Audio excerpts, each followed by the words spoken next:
The Black Douglas.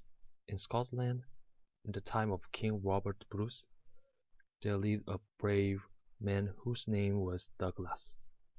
His hair and beard were black and long, and his face was tanned and dark, and for this reason people nicknamed him the Black Douglas. He was a good friend of the king and one of his strongest helpers in the war with the English who were trying to drive Bruce from Scotland. The Black Douglas did many brave deeds, and the English people became very much afraid of him. By and by, the fear of him spread all through the land. Nothing could frighten an English lad more than to tell him that the Black Douglas was not far away. Women would tell their children, when they were natty, that the Black Douglas would get them, and this would make them very quiet and good. There was a large castle in Scotland which the English had taken early in the war. The Scottish soldiers wanted very much to take it again, and the Black Douglas and his men went one day to see what they could do. It happened to be a holiday, and most of English soldiers in the castle were eating and drinking and having a merry time. But they had left watchmen on the wall to see that the Scottish soldiers did not come upon them unawares, and so they felt quite safe. In the evening, when it was growing dark, the wife of one of the soldiers went up on the wall with her child in her arms. As she looked over into the fields below the castle, she saw some dark object moving toward the foot of the wall. In the dust she could not make out what they were, and so she pointed them out to one of the watchmen. "Pooh, pooh," said the watchman, "those are nothing to frighten us.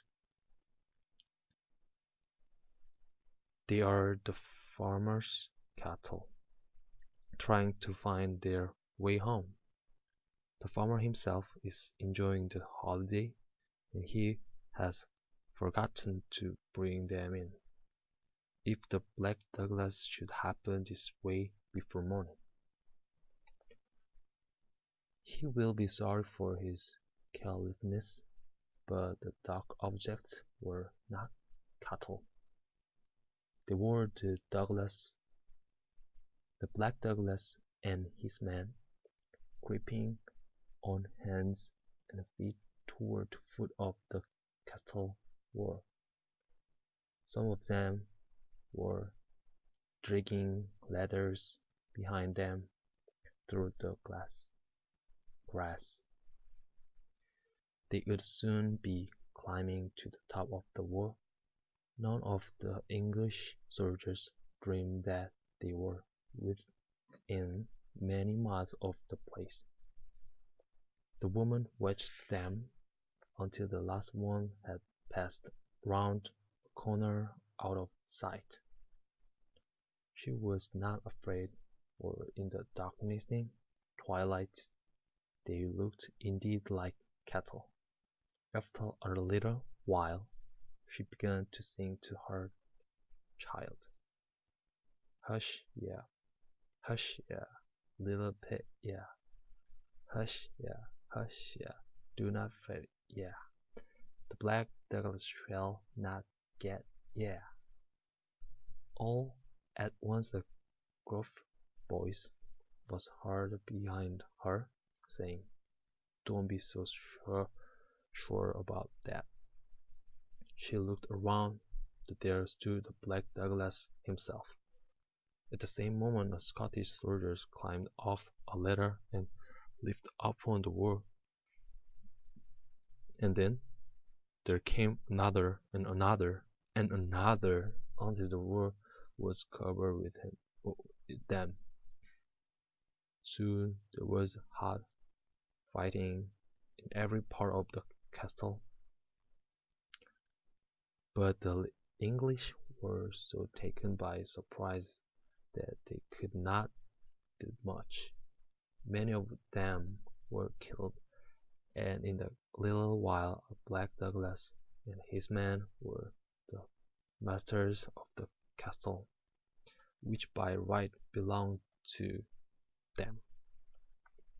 As for the woman and her child, the Black Douglas would not suffer any one to harm them. After a while they went back to England, and whether the mother made up any more songs about the Black Douglas, I cannot tell.